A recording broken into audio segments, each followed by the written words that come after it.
RTV app వార్తల్ని క్షణాల్లో చదివే అవకాశం ఉంటుంది. ఒక న్యూస్ పేపర్, ఒక టెలివిజన్ ఛానల్ మీ చేతుల్లో ఎప్పుడూ ఉంటాయి. కోట్లాది మంది ఖాతాదారుల అపార నమ్మకం స్టేట్ బ్యాంక్ ఆఫ్ ఇండియా. అటువంటి స్టేట్ బ్యాంక్ ఆఫ్ ఇండియాపై ఈరోజు నమ్మకం సన్నగిల్లే పరిణామం ఏడాది క్రితం గార ఎస్బీఐ బ్రాంచ్లో నెలకొంది. 68 మంది కక్షిదారులు 7.5 కేజీల బంగారు ఆభరణాలు తాకట్టు పెట్టి వారికి అవసరమైన డబ్బులు తీసుకోవడం జరిగింది. కాకపోతే లాకర్లో నిక్షిప్తమైన ఆ బంగారు ఆభరణాలు ఇంటి దొంగలు చోద్యం చేసి శ్రీకాకుళం పట్టణంతో పాటు ఆమదాలవలసలో 3 ప్రైవేట్ బ్యాంకుల్లో తాకట్టు పెట్టి 4.5 కోట్ల రూపాయలు రుణం తీసుకున్నారు. ఈ విషయం మాత్రం 28వ తేదీన ఈ విషయం లావాలా ప్రవహించడంతో కక్షారులందరూ కూడా ఆందోళన వ్యక్తం చేశారు.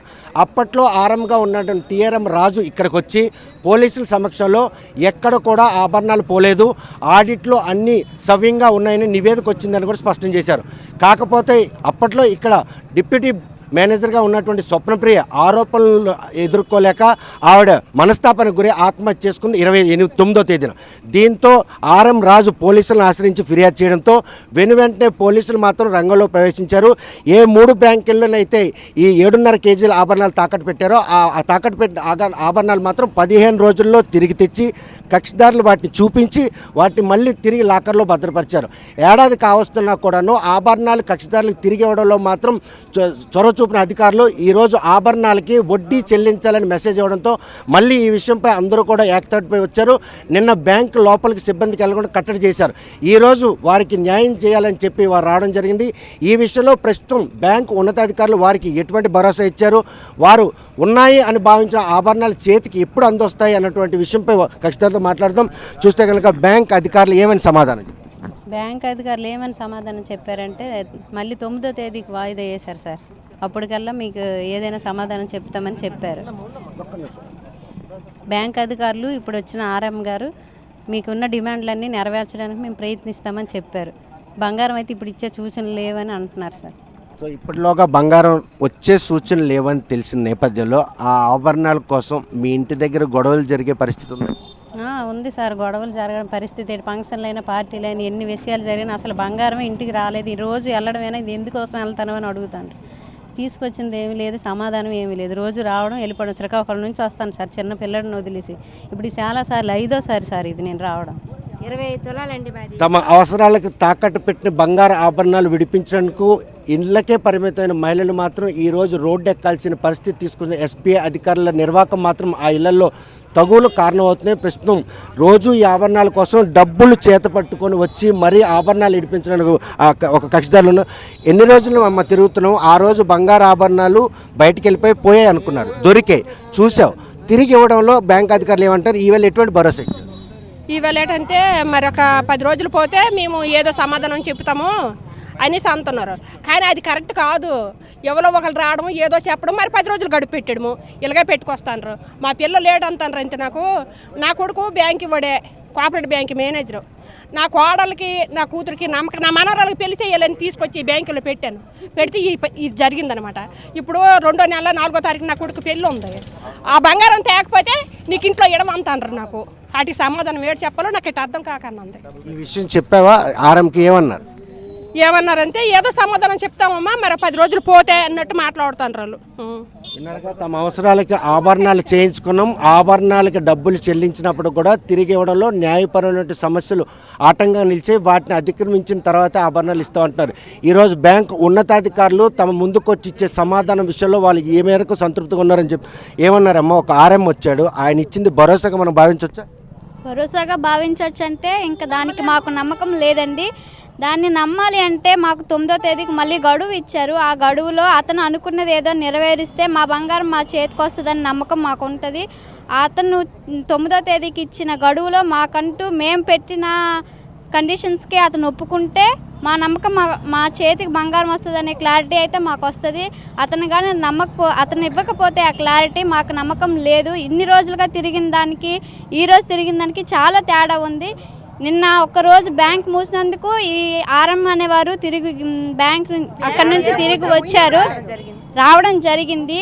అంటే మేము ఇంతవరకు వెయిట్ చేసిందంతా వేస్ట్. మేము నిన్న చేసిన దానికే ఇది కరెక్ట్ ఏమో మాకు అనిపిస్తుంది. మా బంగారం మాకు రావాలి అంటే మేము ఈ బ్యాంకుని తెరవకుండా ఉంచాలేమో అనే అనుమానం కూడా మాకు వస్తుంది. 9వ తేదీ క్లారిటీ 9వ తేదీ మాకు క్లారిటీ ఇవ్వకపోతే బ్యాంక్ తెరవడం అనేది జరగదు. మేము చేయాల్సిందేదో మేము ఖచ్చితంగా చేసి తీరుతాం. ఇది పై అధికారులు కూడా తీసుకుని వెళ్తాము. ఈ విషయాన్ని కూడా మీరు అందరికీ తెలియజేస్తారని తెలుసుకుంటున్నాం. మా బంగారం మాకు కావాలి అంతే, ఇది మా డిమాండ్. ఆభరణాలు అయితే చూసావు, మళ్ళీ తిరిగి ఆభరణాలు తీసుకోవడానికి వచ్చావు, ఏమని చెప్తున్నారు అధికారులు? వడ్డీలు కట్టమని తోలు చెప్పారండి. అలాగనేసి వడ్డీ తీసుకుని వచ్చామండి. ఇంకా 10 రోజుల్లో వడ్డీ కొడదురు, అసలు కూడా తీసి ఇచ్చేస్తాము, మీకేం పర్లేదని చెప్పారండి. మా బంగారు మా అన్నయ్యలు తీసుకెళ్ళి పెట్టుకున్నారండి. ఇప్పుడు మా అన్నయ్యలు వాళ్ళు ఇవ్వలేదని మా ఆయన నాకు ఇంట్లో ఉంచట్లేదండి. నీ పిల్లల్ని తీసుకుని నువ్వు వెళ్ళిపో మీ కన్నోరింటికి, నీ బంగారం నువ్వు తెచ్చిన వరకు నువ్వు రాకు, నేను ఎక్కడి నుంచి తెస్తాను, ఆడపిల్లలు పెళ్ళిళ్ళు చేయాలా, పెళ్ళిళ్ళు వయసు అయిపోయింది, నువ్వు తేకపోతే ఇంటికి రాకని మా ఆయన నప్పట్లేదండి. మా అన్నయ్యలు తెచ్చి ఇవ్వడానికి బ్యాంకు వాళ్ళు ఇవ్వట్లేదండి. 9వ తేదీని ఏదో ఒకటి తెలుస్తుంది. ప్రతి ఒక్కరి ఇంట్లో కూడా ఈ తాకట్టు బంగారు ఆభరణాలపై తగువులు జరుగుతున్న ఒక స్పష్టమైనటువంటి సంకేతం మనకు కనిపిస్తుంది. కేవలం బ్యాంక్ అధికారుల నిర్లక్ష్యమే ఇటువంటి పరిణామం. ఈరోజు వారు ఇచ్చిన హామీపై ఏ మేరకు భరోసా ఉన్నారని ఖచ్చితంగా అర్థం. వాళ్ళు ఇచ్చినటువంటి హామీ ఉంది, హామీ నెరవేరుద్దే, ఏడాది కావస్తా ఉంది. లేనటువంటి హామీ ఇప్పుడు నెరవేరుద్ది అనుకుంటున్నాను. ఎందుకంటే ఎంత 15 మాసాలు అయింది, ఇప్పుడు వరకు మాకు ఏ గ్యారంటీ ఇవ్వలేదు. వడ్డీలు పంపించారు. ఇప్పుడు వచ్చి ఈ మాట్లాడుతుంటారంటే మాకైతే గ్యారంటీ లేదు మా బంగారం మాకు ఇస్తారని. ఇప్పుడు వచ్చారు కూడా ఈ 9వ తేదీని కూడా వీళ్ళు వచ్చి వీళ్ళకి మేము మీ బంగారంకి మీ వడ్డీ కడతామని అంటారంటే మేము నమ్మబుద్ధి వేయట్లేదు. మాకైతే నమ్మబుద్ధి వేయట్లేదు. ఎందుకంటే 15 నెలలు అయింది, ఇంతవరకు కూడా మీ బంగారం పలానా దగ్గర పలానాడు వస్తుందమ్మా మీ బంగారం అని ఇంతవరకు మాకు ఇన్ఫర్మేషన్ లేదు. వడ్డీ మాత్రం ఇన్ఫర్మేషన్ ఇచ్చారు అంతే. వీళ్ళు ఇచ్చే పొజిషన్లో వీళ్ళైతే లేరు, మా బంగారం ఇచ్చే పొజిషన్లో లేరు. ఎందుకంటే ఇప్పుడు వచ్చింది ఈ మాటలు కూడా మేము నమ్మబుద్ధి వేయట్లేదు. ఎందుకంటే ఈ మాటలు ముందే చెప్పుంటే మీ 15 రోజులు టైం ఇచ్చినట్టు కూడా చెప్పలేదు. 15 రోజులు టైం అయిపోయింది, నిన్న డబ్బులు పట్టుకుని వచ్చాం మేము. ఇప్పుడు మా బంగారం మాకు ఇవ్వట్లేదు. ఇంకా ఇవి కూడా ఇంకా వడ్డీ 13వ తేదీన 14వ తేదీన వాయిదాలు అంటే మేము బంగారంకి వాయిదాలకి మాకు సంబంధం ఏంటి? మా బంగారానికి మాకు వాయిదా సంబంధం లేదు. మీరు బంగారానికి మీరు కోర్టుకి మీరు గౌరవించాలంటే మేమెందుకు గౌరవించాలి? మేము బంగారం కోర్టులో పెట్టలేదు కదా. మీరు కోర్టు గౌరవించండి, బ్యాంకు గౌరవించండి. మేము బ్యాంకు గౌరవించే మేము పెట్టాం.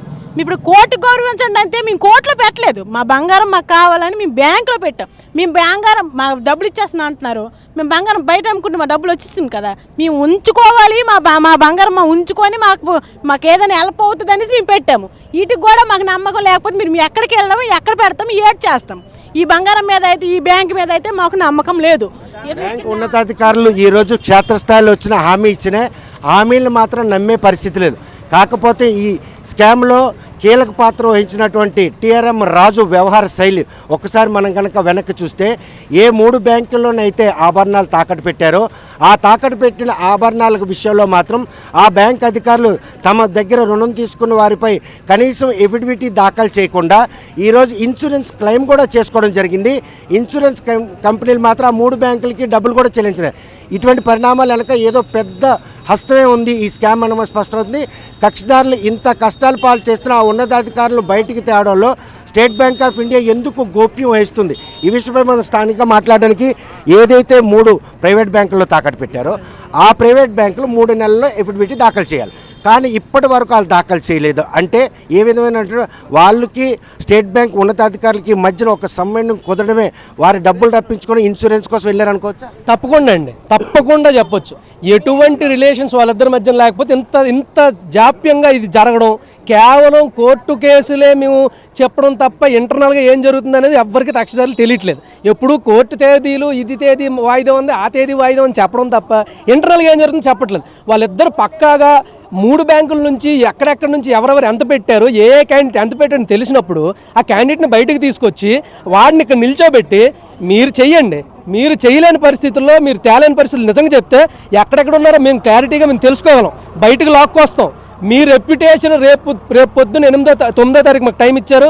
9వ తారీఖులోగా వీటిని ఇప్పుడు మేము ఇచ్చిన డిమాండ్లు అన్నీ క్లియర్ చేయకపోతే ఎక్కడెక్కడున్న ఏ కొన్నంలో ఉన్నా లాక్కొస్తాం బయటికి. మీ రెప్యుటేషన్ దెబ్బతింటది. మీ తర్వాత ఎస్బీఐ బ్యాంక్ అంటే ఇంత దారుణంగా ఉంటుందని చెప్పి ఇక్కడ మన గార్ లెవెలే కాదు, మన స్టేటు ఇండియా లెవెల్లో కూడా మీ తాలూకు రెప్యుటేషన్ దెబ్బతింటది. దీని మీద మీరు నిజంగా మీ బ్యాంక్ మీద మీకు గౌరవం ఉంటే చెయ్యండి, లేదా మాకే వదిలేస్తే మేము చేయగలం. వీళ్ళందరూ మాకు సపోర్ట్ ఉన్నారు, రాజకీయంగా మాకు సపోర్ట్ ఉంది. ఇక్కడ ఉండే పెద్దలు మేమందరం కూడా ఎంతవరకు వెళ్ళడానికి రెడీగా ఉన్నాం. ఎవడు కూడా దీంట్లో పెద్ద చిన్న మాకు సంబంధం లేదు. మాకు కష్టం వచ్చిందంటే మేము రోడ్డు మీదకి వస్తాం. ఎవడెవడు మాకు ఇబ్బంది పెట్టాడు వాడిని పిల్టు పట్టుకొని బయటకు లాక్కొచ్చి మా పని మేము చేసుకోగల సత్తా మాకు ఉంది. మేము అన్ని రకాలుగా ముందుకు వచ్చాం. ఇన్ని రోజులు ఆగాం, ఇంక మరి ఆగే పరిస్థితి కనిపించట్లేదు, ఆగలేము. మీరు చూస్తున్నారు ఇక్కడ ప్రతి ఒక్కరు చనిపోవడానికి కూడా రెడీ అయిపోయారు. అది వాళ్ళకి పెద్ద లెక్కేం కాదు ఎక్కడికి వెళ్ళడం. ఈ రోజు మన పరిస్థితులు చూస్తే గౌరవం దెబ్బతిని రోడ్ల మీదకి వస్తే ఎలాంటి పరిస్థితి అండి? ప్రజలకి రోడ్ల మీదకి వచ్చి ఇంత గౌరవ భంగం కలగడం. ఇంకొకరు ఎవరో ఆత్మహత్య చేసుకున్నంత వరకు బ్యాంక్ అధికారుల్లో కనువిప్పు కలిగే పరిస్థితి లేదా? ఇక్కడ అలాగే ఉందండి. లేదు, నిజంగా లేదు. ఇప్పుడు నిన్న వచ్చి ఎవరో పెట్రోల్ మేము పోసుకొని చచ్చిపోతామని చెప్పి మీరు ఆర్టీఓలు, నిజంగా చెప్తున్నాను, ఆర్టీఓలు ఫస్ట్ నుంచి ఉన్నారు. మీకు పిన్ టు పిన్ తెలుసు, ప్రతిరోజు ఏం జరుగుతుందో తెలుసు. నిన్న మీ టీవీలో చూపించారు పెట్రోల్ పోసుకొని చచ్చిపోతామని నిన్న ఆయన అంటే, వీళ్ళందరూ మేము చంపడానికని చావడానికని రెడీ అంటే బ్యాంకు మేము ఏది చేసినా మీరు రేపొద్దున రావద్దని వీళ్ళు బెదిరిస్తే తప్ప పనులు జరగట్లేదు ఇక్కడ. అంటే మేము ఇంకెన్ని రోజులు ఆగుతాం? మేము అంటే రోజు సంవత్సరాల తరబడి రోజుల తరబడి ఆగి బతిమాలి మీరు చెప్పింది నోరు మూసుకొని ఇంటికి వెళ్ళిపోతే ఇదే పరిస్థితి. ఇక నుంచి అలాంటి పరిస్థితులు ఉండవు. ఇక నుంచి ఏంటంటే చంపడం చావడం వీళ్ళు అంటున్నారు. వాళ్ళు ఏం చేసినా వాళ్ళకి సపోర్టివ్గా మేము నిల్చుంటామని అక్కడ రాజీవ్ గారు కానీ మేము కానీ మా గ్రామ పెద్దలు కానీ ప్రతి ఒక్కరు కూడా నిశ్చయించుకున్నాం. ఎందుకంటే బ్యాంక్ ఎంత ఇంపార్టెంటో మాకు జనాలు అంత ఇంపార్టెంట్. వీళ్ళు ఉంటారు, 2 సంవత్సరాలు ఉంటారు, వెళ్ళిపోతారండి. వీళ్ళ పరిస్థితి మాకెందుకు? మాకు బ్యాంకులో నమ్మకం మీద మేము పెట్టాం. అదే నమ్మకం కోల్పోయేటప్పుడు మా తాలూకు తీరు కూడా మారిపోద్ది రేపటి నుంచి.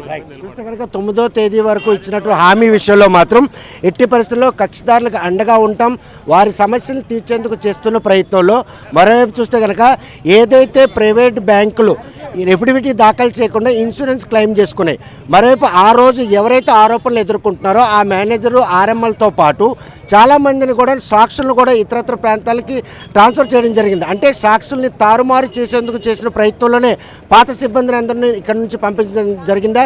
టీఆర్ఎం రాజు ఏదైతే కూటమి ప్రభుత్వం కొలువు తీరిన తర్వాత స్వప్నప్రియ కుటుంబ సభ్యులు సీఎంకి అదేవిధంగా మానవ హక్కుల కమిషన్ కూడా ఫిర్యాదు చేయడంతో రంగంలో దిగిన పోలీసులు మాత్రం కేసును రీఓపెన్ చేసి విచారణ చేస్తుంటే ఆ సిబ్బందిని కూడా ప్రలోభ పెడుతూ వాస్తవ పరిస్థితులు పోలీసులకు వివరించాల్సిన అవసరం లేదు, విచారణలో ఎట్టి పరిస్థితుల్లో బ్యాంకుకు సంబంధించినట్టు ఏ చిన్న క్లూ కూడా ఇవ్వకూడదని అల్టిమేటం జారీ చేయడం. ఈ పరిణామాలన్నీ కూడాను సాక్షులను పూర్తిగా భూస్థాపితం చేసి ఈ గోల్డ్ స్కామ్లో మాత్రం పూర్తి స్థాయిలో టీఆర్ఎం రాజుతో పాటు అప్పుడు ఏజీఎంగా వ్యవహరించినటువంటి వ్యక్తులు కూడా ఉన్నారు.